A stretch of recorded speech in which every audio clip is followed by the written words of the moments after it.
Friends, ഇന്നത്തെ special എന്ന് പറയുന്നത് നമ്മുടെ നാട്ടിലൊക്കെയാണ് ഏറ്റവും കൂടുതൽ യൂസ് ചെയ്യുന്നത്.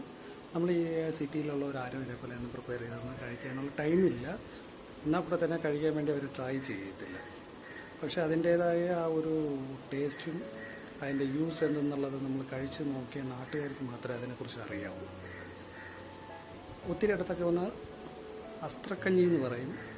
ഒത്തിരി ഇടത്തൊക്കെ ഈ മറ്റേ കോവിലിലോ അല്ലെങ്കിൽ വേറെ ഒന്നും വേണ്ട, നമ്മുടെ ഇത് റംസാൻ ടൈമിലൊക്കെ നമ്മുടെ പള്ളിയിലൊക്കെ കൊടുക്കുന്ന പള്ളിയിൽ കൊടുക്കുന്ന ആ കഞ്ഞിയുടെ ആ ഒരു ടേസ്റ്റ് അത് കഴിച്ചവർക്കറിയാം.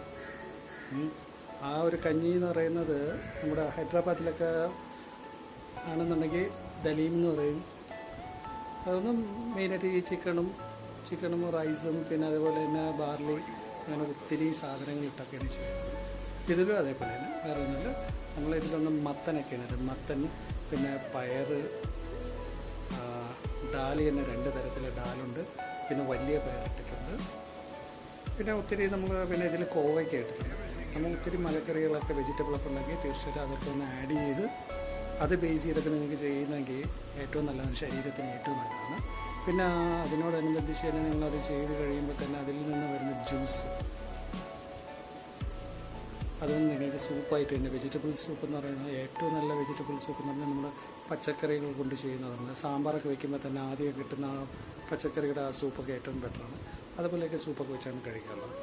അതേപോലെ തന്നെ ഞാൻ ഇപ്പോൾ വന്ന് ലോക്ക്ഡൗണാണ്, പുറത്തിറങ്ങാനൊന്നും പറ്റത്തില്ല. ഇപ്പോൾ ഒന്ന് ചെന്നൈ ഇന്ന് മുതൽ ഒരു 4 ദിവസത്തേക്ക് ടോട്ടലായിട്ട് ലോക്ക്ഡൗൺ ആയിരിക്കും. മെഡിക്കൽ ഷോപ്പൊക്കെ മാത്രമേ കാണത്തുള്ളൂ. അതുകൊണ്ട് ഒത്തിരി ഫുഡൊന്നും നോൺ വെജ് ആയിട്ടുള്ള ഒരു ഇതുമില്ല. ഇപ്പോൾ ഫുള്ളായിട്ട് പ്യുവർ വെജിറ്റേറിയൻ ബേസ് ചെയ്ത് തന്നെ നല്ല ചൂട് കഞ്ഞി നോർമലായിട്ടൊക്കെ ചെയ്യുന്നതാണ്. പിന്നെ അതുപോലെ തന്നെ പരിസരത്തൊക്കെ ഈ കോവിലും ഇതൊക്കെ ആണെന്നുണ്ടെങ്കിൽ അവിടെ നിന്നൊക്കെ ഇതേപോലെ കഞ്ഞി വയ്ക്കും. അപ്പോൾ അതിൻ്റെ ഒരു ടേസ്റ്റ് ആണ്. പക്ഷേ ഈ സിറ്റിയിൽ താമസിക്കുന്ന കുട്ടികൾക്കായാലും തന്നെ അവർക്ക് ഈ കഞ്ഞിയുടെ ഒരു പ്രാധാന്യം എന്താണെന്ന് അറിയത്തില്ല.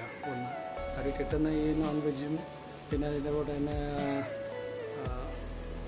KFC ചിക്കനും ഇതൊക്കെ തന്നെ മെയിനായിട്ട് തന്നെ അവർ കഴിക്കുന്നത്. എന്നാൽ അവിടെ തന്നെ മാസത്തിലൊരിക്കൽ ഞങ്ങളുടെ സ്വന്തം കുട്ടികൾക്ക്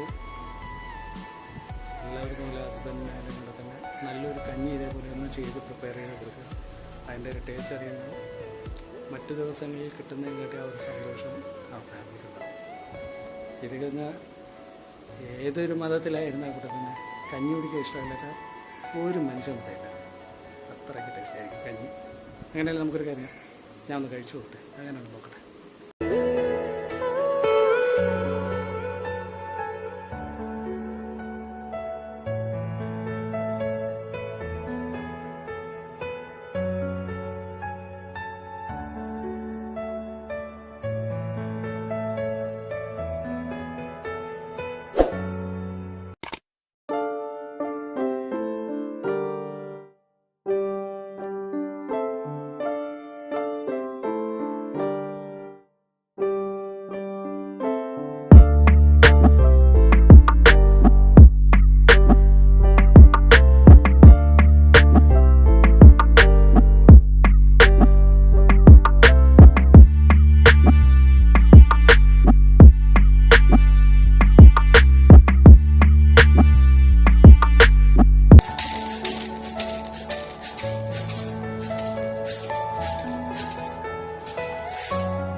personal dreams.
ഇട്ടിട്ടില്ല. ഇനി ഉപ്പൊന്ന് ശകലം ഉപ്പൊന്നു. അപ്പോൾ ഈ കറിയുടെ ടേസ്റ്റ്, പിന്നെ ഇതിലെ തേങ്ങ, പിന്നെ ഇതിലൊന്ന് മെയിനായിട്ട് നമ്മൾ ഈ ഓയിലൊന്നും ചേർക്കരുത്. ഓയിലൊക്കെ ചേർക്കാതിരുന്നാലേ അതിൻ്റെ ഒരു ടേസ്റ്റ് കിട്ടുള്ളൂ. ഇതിൽ ഫുള്ളായിട്ട് ഈ പയറും മത്തൻ്റെയും ആ ഒരു ടേസ്റ്റാണ്. ഇച്ചിരി ശകലം ഉപ്പും കൂടെ ഇട്ടാലേ അതിനൊരു ടേസ്റ്റ് കിട്ടും. ഉപ്പൊന്ന് കുറവാണ്. നമ്മൾ ചോറ് കഴിക്കുമ്പോൾ തന്നെ കഞ്ഞിയായിട്ടാണ് എടുത്തത്, അപ്പോൾ അതിൽ ഉപ്പൊന്നും ഇട്ടിട്ടില്ല. അതുകൊണ്ട് ആ ഒരു സാറ്റർഡേ സൺഡേസ് ഒക്കെ ആണെന്നുണ്ടെങ്കിൽ, ഇപ്പോൾ എനിക്കൊക്കെ ആണെന്നുണ്ടെങ്കിൽ നമ്മളൊക്കെ ഒറ്റയ്ക്കാണല്ലോ, ഇവിടെ നിന്ന് ഫാമിലി എല്ലാം ഒന്ന് നാട്ടിലാണ്. അപ്പോൾ നമുക്ക് ഇതുപോലത്തെ ഒരു കഞ്ഞിയൊക്കെ കുടിക്കണമെങ്കിൽ നമുക്ക് നാട്ടിൽ തന്നെ പോകും, നാട്ടിൽ പോയാലേ കിട്ടത്തുള്ളൂ. അപ്പോൾ എന്തിനാണ് നമ്മളൊരു കാര്യം നമ്മൾ സ്വന്തമായിട്ട് എന്തെങ്കിലും കുക്ക് ചെയ്യാൻ അറിയാമെന്നുള്ളതാണ്, തീർച്ചയായിട്ടും നമ്മൾ ചെയ്ത് കഴിക്കുക.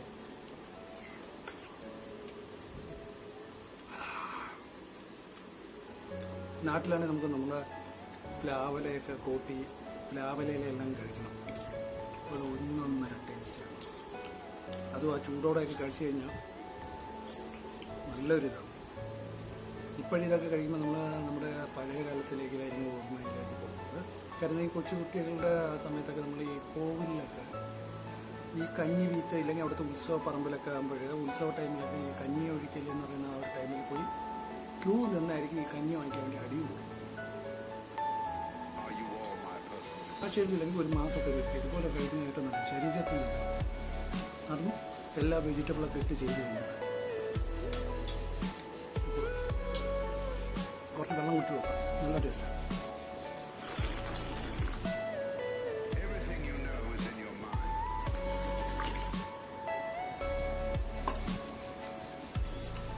ഞാൻ ഈ കഞ്ഞി കുടിക്കാൻ കാണുമ്പോൾ നിങ്ങൾക്കും വീട്ടിലേക്ക് ഇതേപോലെ പ്രിപ്പയർ ചെയ്തു മാസത്തിൽ ഒരിക്കലും കഴിക്കുന്ന രാവിലെ കാണത്തില്ല. ഇപ്പോഴത്തെ ട്രെൻഡ് എന്ന് പറഞ്ഞാൽ ബക്കറ്റ് ചിക്കനാണ്. നല്ലത് തന്നെ. ഈ ബക്കറ്റ് ചിക്കനൊക്കെ നമ്മൾ പ്രിപ്പയർ ചെയ്യുന്നതെല്ലാം അതൊക്കെ ഒരു സ്റ്റൈല് പോലെ തന്നെ ചെയ്യാം. ആ ബക്കറ്റ് ചിക്കൻ നമ്മൾ കഴിക്കുമ്പോഴെല്ലാം അതിൻ്റേതായ ഒരു ടേസ്റ്റ് ഉണ്ട്.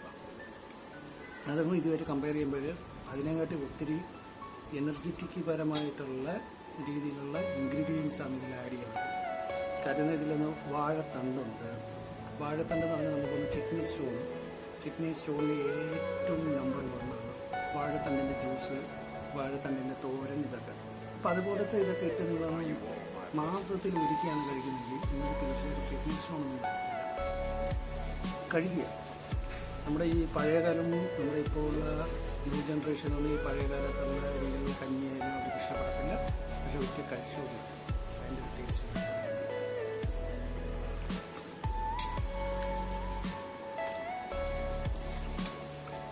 എങ്ങനെയായാലും എൻ്റെ സുഹൃത്തുക്കൾക്ക് ഈ വീഡിയോ ഇഷ്ടപ്പെട്ട് കാണുമെന്ന് ഞാൻ കരുതുന്നു.